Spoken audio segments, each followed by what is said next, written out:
नमस्कार। सनातन विचार श्रृंखला में आपका स्वागत है। जो आज का वीडियो है यह मानव जीवन की शिक्षा से संबंधित है।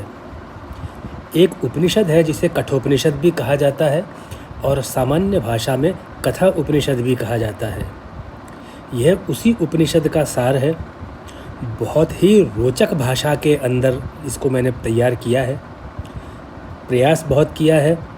मैं आशा करूंगा कि आप लोग इस पूरे वीडियो को सुनें। इससे अच्छे वीडियो आपको कथा उपनिषद पर मिले हैं, आपने उनको सुना है, लेकिन इसके अंदर भी बहुत छोटे के अंदर काफ़ी कुछ समझाने का प्रयास किया गया है। मेरा ऐसा मानना है कि कथा उपनिषद ऐसा कहता है। कथा उपनिषद में मनुष्य के जीवन को ही विषय मान करके शिक्षा दी गई है। कथापनिषद कहता है कि मानव जीवन किसी एक बेहद कुशल कारीगर द्वारा अलग अलग रंग के धागों से बुनकर बनाया गया है।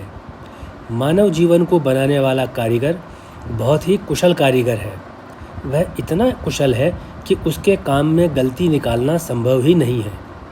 उस कुशल कारीगर के लिए इतना सोचिए कि उस कुशल कारीगर के किए गए काम का यह पता लगाना कि यह क्यों किया गया और कैसे किया गया, इसका जवाब देना मानव की बौद्धिक विचारधारा से कोसों दूर है।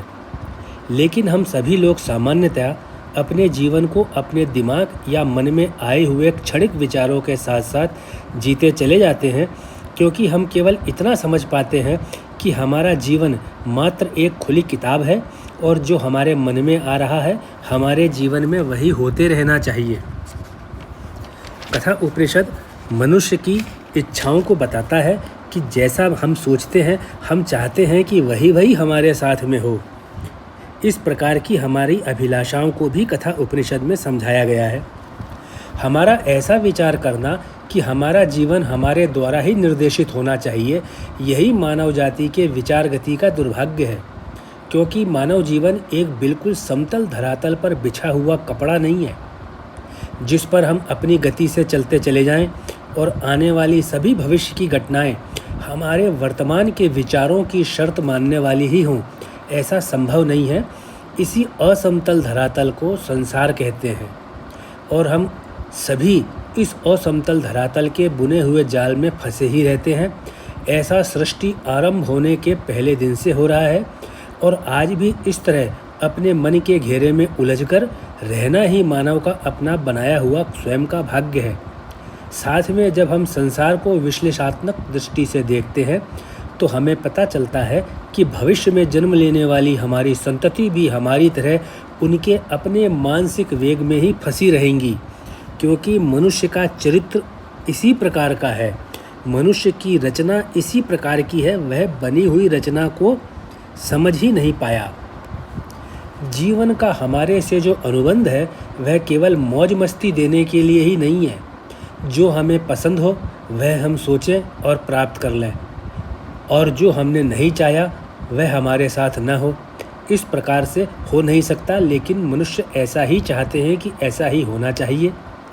इस जीवन की सार्थकता हमारे अंदर, हमारे बाहर और स्थिर संसार को बनाए रखने की आवश्यकता और उस आवश्यकता को बनाए रखने की इच्छा से है, जो बहुत अच्छी तरह से सोच समझ करके एक कुशल कारीगर द्वारा बुनी गई है। हम जितना ज़्यादा इस संसार के स्थायित्व को रहस्य को जानने का प्रयास करते हैं, हम पाते हैं कि हमारे विचार, हमारे व्यवहार और हमारे आचार उतना ज़्यादा इस कुशल कारीगर की सराहना करते हैं। जितना ज़्यादा जानेंगे हम पूरी तरह से उस कारीगर की सराहना करते चले जाएंगे। यह संसार कोई साधारण संरचना नहीं है। यह संसार, इसका मतलब है हमारा जीवन, इतने ज़्यादा या अन्य कई प्रकार के मार्गों से जुड़ा हुआ है। यह जो जुड़ाव है वह अत्यंत सूक्ष्म है और इसकी सूक्ष्मता के सामने हमारी आधुनिक विज्ञान की बौद्धिक क्षमता जो है वह भी विफल हो जाती है। इस प्रकार का अर्थ आज के कई हजार वर्ष पहले कथा उपनिषद में समझाया गया है। कथा उपनिषद जीवन के इसी रहस्य से पर्दा उठाने को कहता है और इस जीवन का रहस्य है, जो भी जीवन का रहस्य और मृत्यु का रहस्य, ये दोनों रहस्य भले अलग अलग दिखते हों, लेकिन अगर ध्यान से विचार किया जाए तो जीवन और मृत्यु के रहस्य एक ही है। जीवन और मृत्यु बिल्कुल एक समान है और दोनों, जिन्हें हम जन्म और मौत कहकर समझते हैं, ये दोनों घटनाएं एक साथ घटित होने वाली घटना है। इनमें से कोई भी एक घटना बिना दूसरी घटना के घटित हुए हो नहीं सकती। ये दोनों घटनाएं इसीलिए एक साथ घटित होती हैं। यही मेरे जीवन का रहस्य है और यही आपके भी जीवन का रहस्य है। यही रहस्य और किसी दूसरे, तीसरे या चौथे जीवन का भी है। यही हम सभी के कर्मों का भी रहस्य है। और जो कोई व्यक्ति परिणाम के रूप में दुख या सुख पाता है, उसके होने का भी यही एक रहस्य है, क्योंकि यह रहस्य किसी भी मानव के संपूर्ण जीवन से गुप्त रूप से जुड़ा हुआ है। यह मेरे जीवन के साथ गुप्त रूप से जुड़ा हुआ है, यही रहस्य आपके जीवन के साथ गुप्त रूप से जुड़ा हुआ है और प्रत्येक प्राणी का जीवन इसी गुप्त रहस्य से हर पल प्रभावित भी होता रहता है। यह सब कथा उपनिषद में कहा गया है। अब आप जैसे जैसे वीडियो को सुनेंगे, आपको पता चलेगा कि कथा उपनिषद के ऊपर आपने कई जगह से लेख पढ़े होंगे। आप कृपया इस वीडियो को ध्यान से सुनेंगे तो आपको आराम से ज्ञात हो जाएगा कि मैंने इस पे परिश्रम किस स्तर का किया है। हम सुबह से शाम तक अलग अलग काम करते हैं। इसके साथ हमारी भावना यही रहती है कि हमें कठिन काम करने के बाद कार्य के परिणाम के रूप में खुशी और प्रसन्नता मिले। हम हमारे जीवन में तनाव को कम या गायब करने के लिए काम करते हैं, जिससे हमारा तनाव प्रसन्नता और खुशी में बदल जाए और यह खुशी हमेशा बनी रहे। हमारे कार्य करने की एक अभिलाषा और होती है कि यह कठिन कार्य हमें हमेशा नहीं करना पड़े, लेकिन यह प्राप्त होने वाली खुशी हमेशा ही बनी रहे। इस प्रकार का लोभ और लालच हर मानव मन के अंदर होता ही है। जब हम विचार करते हैं तो हम पाते हैं कि जो हमारे पास प्राप्त हो गया है, उसका कम हो जाना हमें किसी भी परिस्थिति में स्वीकार नहीं है। जो एक बार हमें प्राप्त हो गया, वह कम किसी भी अवस्था में ना हो। इवन हम लोग खर्चा करके भी उसको कम ना कर पाएँ। मानव हमेशा मानव ही रहता है, वह कभी नहीं बदलता। सृष्टि प्रारंभ होने के समय मानव जिस प्रकार का था, वह आज भी उसी प्रकार का है, वह कभी भी नहीं बदलेगा। आप किसी भी मानव की बाहरी सतह को रगड़ रगड़ कर उतार दीजिए, अंदर का शरीर सभी का एक जैसा निकलेगा। किन्हीं दो में जो किसी भी दूसरे स्थान से आए हों, कितने भी दूसरे स्थान से आए हों, ऐसे सभी मानवों के अंदर की सामग्री बिल्कुल एक जैसी होती है। चाहे वह प्राचीन मानव हो या आधुनिक मानव, अंदर से तो कोई भी अंतर नहीं है। इसीलिए विश्व के अंदर जितनी भी संतति आती चली गई हजारों लाखों वर्षों से, सभी के विचार इसी प्रकार के थे जिस प्रकार के आप सुन रहे हैं। इस प्रकार सभी की सामग्री एक जैसी होती है, तो सभी में कमजोरियां भी एक जैसी ही समान होती हैं और सभी मानव अपने मन में इच्छाओं का भंडार भी पूरा पूरा रखते हैं। इसके दिखाई देने वाली सामग्री के अलावा भी हमारे अंदर कुछ तो ऐसा जरूर होता है जो हमारे इंद्रियों के सुख के प्रति आकर्षण को बनाए रखता है। वह अंदर ऐसा क्या होता है, उस चीज़ को जानने के लिए ही कथा उपनिषद ने इतना लंबा चौड़ा व्याख्यान लिखा है।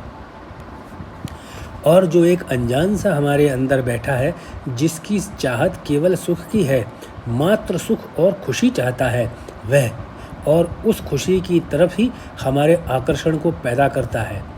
जिस खुशी का स्वयं का जीवन बहुत छोटा है और वह खुशी जो भारी वस्तुओं पर 100% निर्भर है, वह छोटी सी सूखी सी रूखी सी खुशी के पीछे जो हमको जीवन भर धकेलता रहता है, वह क्या है? क्योंकि यह खुशी भारी वस्तुओं पर निर्भर है, पूरी भारी वस्तुओं पर निर्भर ही है, इसलिए यह खुशी एक सूखी सी खुशी है। यह खुशी उस प्रकार की खुशी है जिस खुशी में प्राण नहीं होते आप, और इस खुशी को बिना जीवन वाली खुशी भी कह सकते हैं। और यही कारण है कि हमारी लालसा जीवन भर कभी भी शांत नहीं होती। आप इसको यह भी समझ सकते हैं कि इस बिना जीवन वाली खुशी के मिल जाने पर भी हम संतुष्टि का अनुभव नहीं करते।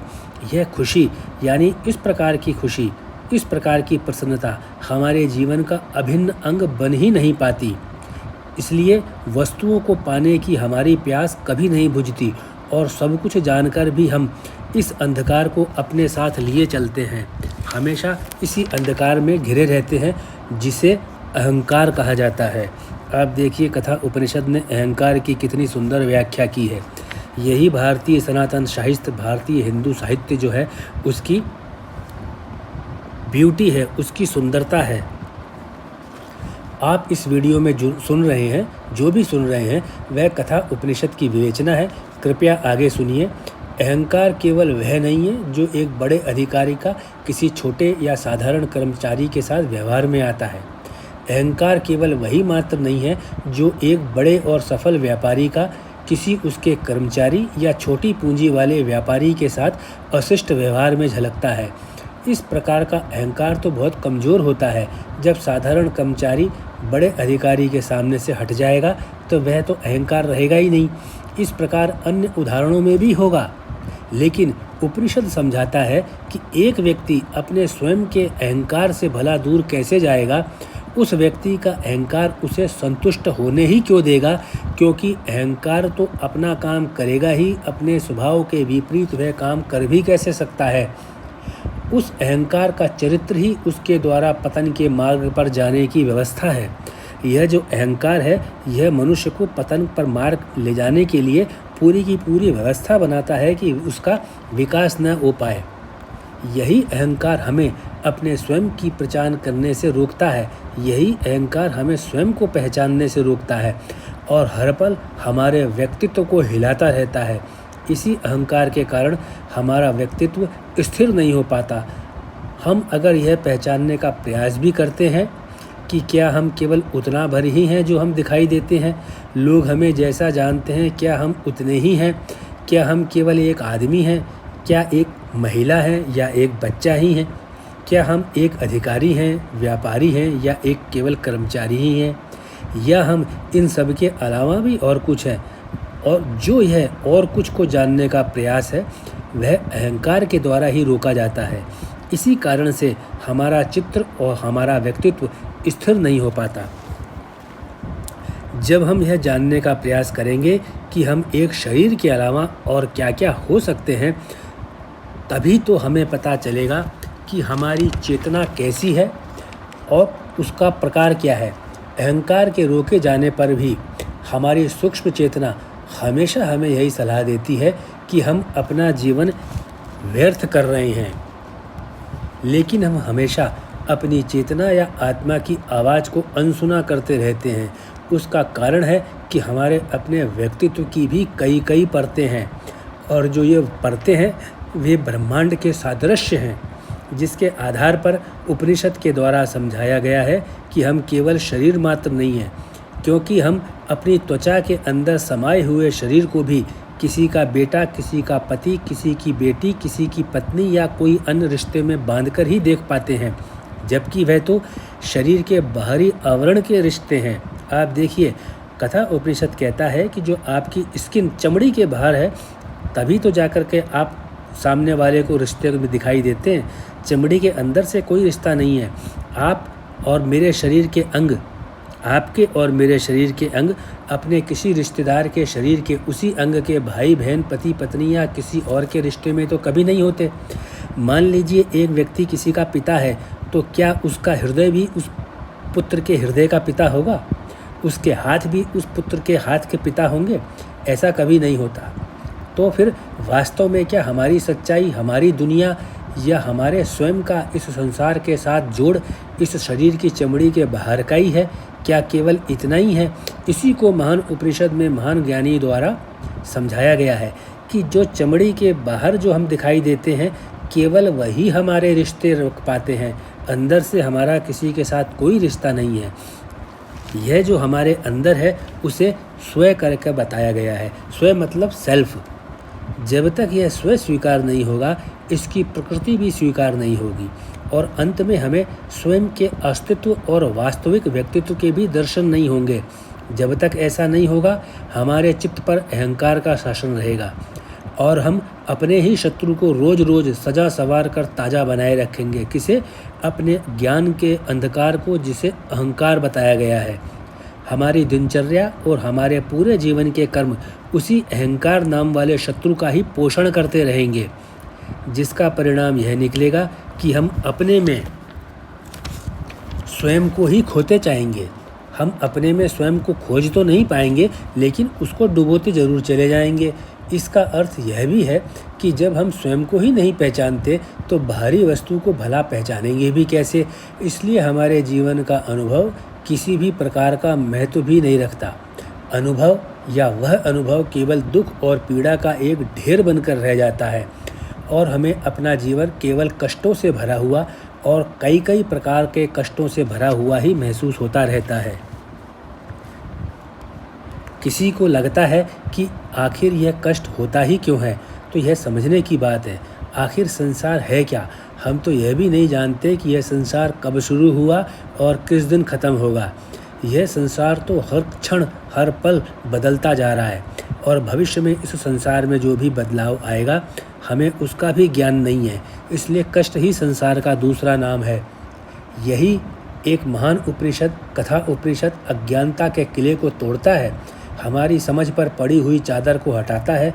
ऐसा करने से हमारे अहंकार का नाश होता है और स्वयं की प्राप्ति का मार्ग खुलता है और हम अपने स्वयं को जान पाते हैं, जो सेल्फ है, आत्मा है। और हम जान पाते हैं कि यहाँ संसार की मृत्यु और जन्म वास्तव में कोई मूल्य रखने वाली घटना नहीं है। केवल इसी ज्ञान से मानव जाति को अनंत संतुष्टि, शाश्वत जीवन का अर्थ मालूम चलता है और मानव एक स्वर्ग में अपने अमर अस्तित्व के सिंहासन पर बैठ सकता है। तो आप देखिए कि कथा उपनिषद के अंदर आपने केवल नचिकेता और यमराज का संवाद के कथाएं पढ़ी होंगी। इसके अंदर भी कथा उपनिषद ने जो विवेचना है वह बहुत महान है। कथा उपनिषद कहता है कि मृत्यु का रहस्य और जीवन का रहस्य एक ही है। अगर मृत्यु होगी तभी जीवन अस्तित्व में रहेगा और जीवन है तो मृत्यु होना ही होना है। हमारे अपने अंदर जो अंधकार है, जो हमें अपने स्वयं से रोकता है, वह कोई मूर्खता का या कम पुस्तकों पढ़ने का अंधकार नहीं है कि किसी ने कम पुस्तकें पढ़ी हैं, कोई ज्ञानी के पास नहीं बैठा। वो अहंकार नाम का अंधकार है। उसी वजह से हम लोग दुखी रहते हैं और जो हम छोटे छोटे समय के ऊपर खुशी या प्रसन्नता को प्राप्त करने का प्रयास करते हैं, उसके पीछे भागते हैं, वह हमें मिलता भी है और उसको हम समझते हैं कि ये कभी खर्च ना हो, यह हमारे साथ पड़ा रहे। दुनिया को जो हम दिखाएं तो उसमें हमारे मान सम्मान की वृद्धि हो, चाहे हम कष्ट ही क्यों ना उठाएं। जो हमने कष्ट उठाया है उससे जो हमें प्राप्त हुआ है वह भी दुनिया को दिखाने में चला जाए, लेकिन अपने अंदर का विकास ना हो पाए। इसी को अहंकार बोलते हैं, अंधकार में बीता हुआ जीवन बोलते हैं। अगर आयु के 100 वर्ष हो जाने पर भी इस प्रकार के विचार हैं तो मानना चाहिए 100 वर्ष अंधकार में बीते हैं, कष्टपूर्ण जीवन में बीते हैं। और आज वह अहंकार है तो वह व्यक्ति न तो जीवन को समझ पाया, न जीवन के रहस्य को समझ पाया, न अपने अंदर छुपे हुए उस रहस्य को समझ पाया। वह केवल अपने चमड़ी, अपने स्किन, अपनी त्वचा के बाहर का ही जीवन जीता चला गया। आयु से कोई फर्क नहीं पड़ता। जीवन का रहस्य समझने से समझ में आता है। लंबी आयु आपने जीवन दुनिया को दिखाने के लिए जिया, दुनिया के सामने नाम कमाने के लिए जिया, कष्ट में जी करके दुनिया के सामने वाहवाही लेने के लिए किया, तो इसको अंधकार में जिया हुआ जीवन बोलते हैं। सामान्य और शुद्ध भाषा में, गरिमा वाली भाषा में इसको मूर्खतापूर्ण का जीवन भी कहा जा सकता है, लेकिन वह बोलना उचित नहीं है। हम हमेशा भाषा की मर्यादा का ध्यान रखते हैं। उसी मर्यादा के अंदर इस वीडियो को सूक्ष्म रूप में बनाने का प्रयास किया गया है। प्रयास इसके अंदर, मेहनत इसके अंदर मैंने बहुत की है। मैं आशा करता हूं कि आप इस प्रकार के ज्ञान को अपने मित्रों के साथ, परिवार के लोगों के साथ में जहां काम करते हैं, जिन लोगों के साथ उठते बैठते हैं, उनके साथ इसको साझा करेंगे। इस वीडियो को जब आप 4-5 बार सुन लेंगे तो यह आपके दिमाग पर एक नई छवि बनाएगा। आप करके देखिए, आपको बहुत अच्छा महसूस होगा। मैं आपको धन्यवाद देता हूँ। आपने जो अपना बहुमूल्य समय इस वीडियो को सुनने में लगाया, और मैं आपको आशा करता हूँ कि आप इसी प्रकार से इस वीडियो को अपने मित्रों के साथ में शेयर करते रहेंगे। बहुत बहुत धन्यवाद।